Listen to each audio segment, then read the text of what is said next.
हर खबर पर होगी आपकी पकड़। डाउनलोड कीजिए एबीपी लाइव ऐप। तो एक बार फिर से आपका स्वागत करती हूं। सुशांत केस में लगातार सीबीआई की टीम एक्शन में है। आज भी सुशांत के दोस्त सिद्धार्थ पिठानी से पूछताछ हो रही है।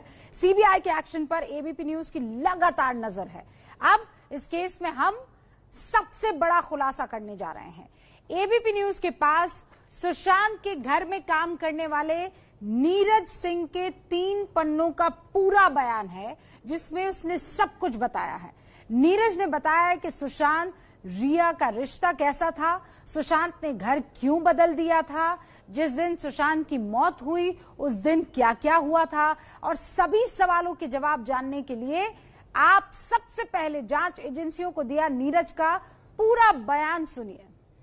लेकिन बड़ी खबर इस वक्त की यह है कि आज भी सीबीआई के अधिकारी पूछताछ कर रहे हैं। सुशांत सिंह राजपूत के स्टाफ नीरज से आज भी यानी दूसरे दिन भी लगातार पूछताछ जारी रहेगी। सुशांत के दोस्त सिद्धार्थ पिठानी से भी सीबीआई पूछताछ करेगी। सुशांत के दोस्त सिद्धार्थ पिठानी, माफ कीजिएगा, वो लिखा हुआ आया कि सुशांत के दोस्त सिद्धार्थ पिठानी से भी आज पूछताछ होने वाली है। एबीपी न्यूज पर सुशांत के स्टाफ नीरज का पूरा बयान इस वक्त हमारे पास मौजूद है, जो शुरू होता है। मैंने अप्रैल 2019 में सुशांत सिंह राजपूत सर के घर पर हाउस कीपिंग का काम शुरू किया, और उसके बाद पन्ने दर पन्ने वो तमाम सारी बातें जिसका खुलासा या जिसके बारे में आप जानना चाहते थे, नीरज ने इन पन्नों में लिखा है। सुनिए आप। मैंने अप्रैल 2019 में सुशांत सिंह राजपूत सर के घर पर हाउसकीपिंग का काम करना शुरू किया।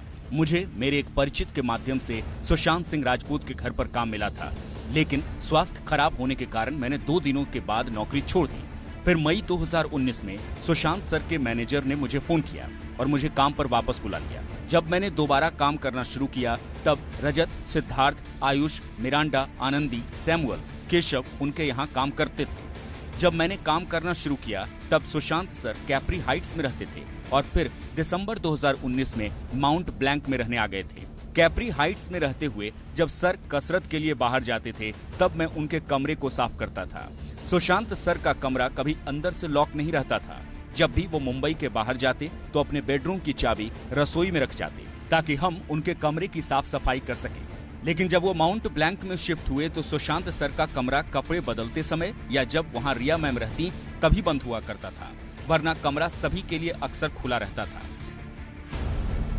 जब हम कैप्री हाइट्स में रह रहे थे, सर ने हमें एक वॉकी टॉकी दिया और हमसे जो कुछ भी चाहते थे वो वॉकी टॉकी पर मांग लेते थे। एक रात जब मैं और रवि सो रहे थे, तब वॉकी टॉकी पर सुशांत सर की आवाज आई, नीरज लाइट बंद करो। मैं ऊपर गया तो देखा कि सुशांत सर सो रहे थे और कमरे की लाइट भी बंद थी। मैं फिर से नीचे आया। थोड़ी देर बाद वही संदेश वॉकी टॉकी पर वापस सुनाई दिया। मैं फिर से ऊपर गया और देखा, लेकिन सर सो रहे थे और लाइट भी बंद थी। मैं डर गया था और मैं उस रात सो नहीं सका। उस घर में ऐसी घटनाएं अक्सर होती थी।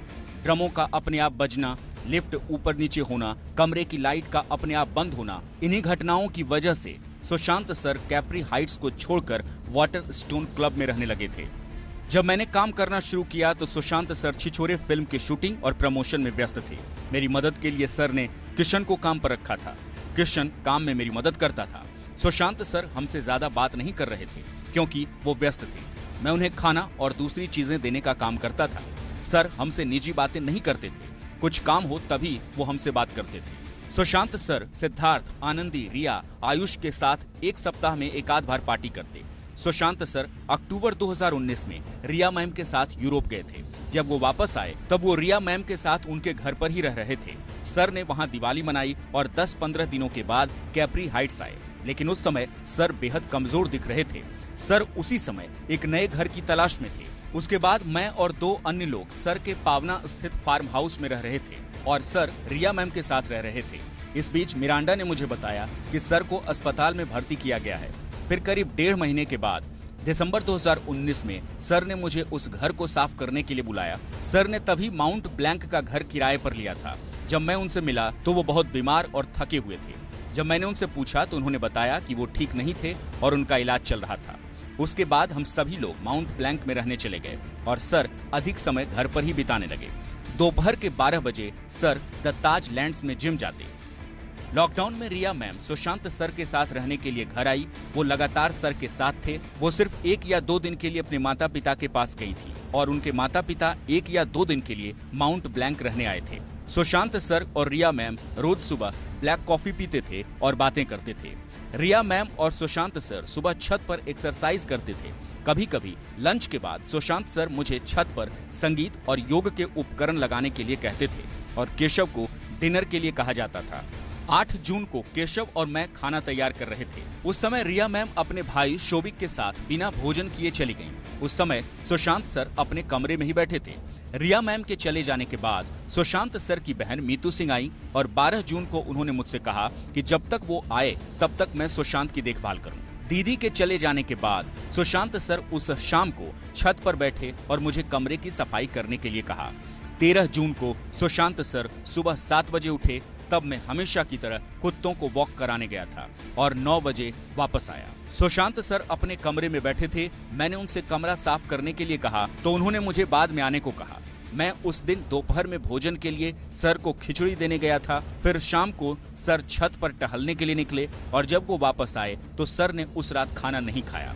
उन्होंने आम का रस लिया और सो गए। 14 जून को मैं हमेशा की तरह सुबह 6:30 बजे उठ गया और हमेशा की तरह कुत्तों को टहलाने के लिए गया। मैंने 8 बजे ऊपर के कमरे की सफाई की। फिर सीढ़ियों की सफाई करते समय सुशांत सर कमरे से बाहर आए और मुझसे ठंडा पानी मांगा। सर को पानी देने के बाद वो खड़े हुए और पानी पिया।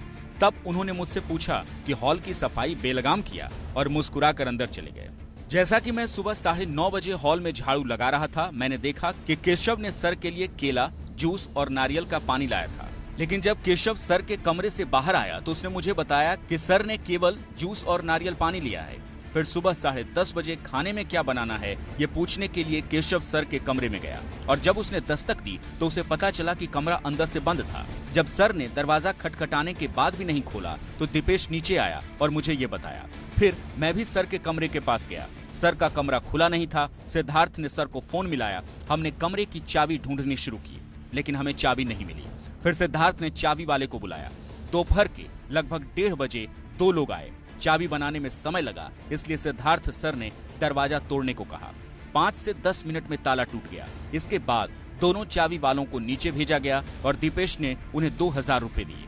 फिर वो दोनों चले गए। फिर जब दीपेश ऊपर आया तो सिद्धार्थ ने कमरा खोला। तब पूरा कमरा अंधेरा था और एसी चालू था। तभी दीपेश ने कमरे की बत्ती चालू कर दी। सिद्धार्थ आगे बढ़ गया और अचानक बाहर आ गया। फिर जब दीपेश और मैं अंदर गए तो देखा कि क्या हुआ था। सुशांत सर खिड़की की तरफ मुंह करके और बिस्तर के किनारे हरे कुर्ते में पंखे से लटके हुए थे। मैं घबराहट में कमरे से बाहर आया। सिद्धार्थ ने मीतू दीदी को फोन किया और उन्हें सूचित किया। तब सिद्धार्थ ने मुझे कुर्ता काटने के लिए चाकू देने के लिए कहा। मैंने एक चाकू लाया और सिद्धार्थ को दे दिया। फिर सिद्धार्थ ने चाकू से कुर्ता काटा। सुशांत सर के पैर बिस्तर पर टच हुए और उनका शरीर बिस्तर पर जोर से गिर गया। इसी समय मीतू दीदी कमरे में आई और चिल्लाने लगी, गुलशन तू ये क्या किया? फिर मीतू दीदी ने सर को बिस्तर पर ठीक से लेटाने के लिए कहा, इसलिए हमने सर को बिस्तर पर लेटाया। उसी समय मैंने सुशांत सर के गले में कुर्ते की गांठ को खोल दिया और उस कपड़े को एक तरफ फेंक दिया। फिर सिद्धार्थ ने सुशांत सर की छाती को दबाया और उन्हें होश में लाने की कोशिश की, लेकिन इससे कोई फर्क नहीं पड़ा। फिर सिद्धार्थ ने मदद के लिए पुलिस को फोन किया और फिर पुलिस वहां आ गई। सुशांत सर ने आत्महत्या करने के लिए जो कुर्ता इस्तेमाल किया वो सुशांत सर का ही था। कुर्ता फैब इंडिया कंपनी का था। सर के पास ऐसे 3 से 4 कुर्ते हैं। इन कुर्तों का इस्तेमाल सर पूजा के दिन किया करते थे। 5-6 महीनों से सर की तबीयत ठीक नहीं थी। इसी कारण से उन्होंने आत्महत्या की होगी, ऐसा मुझे लगता है।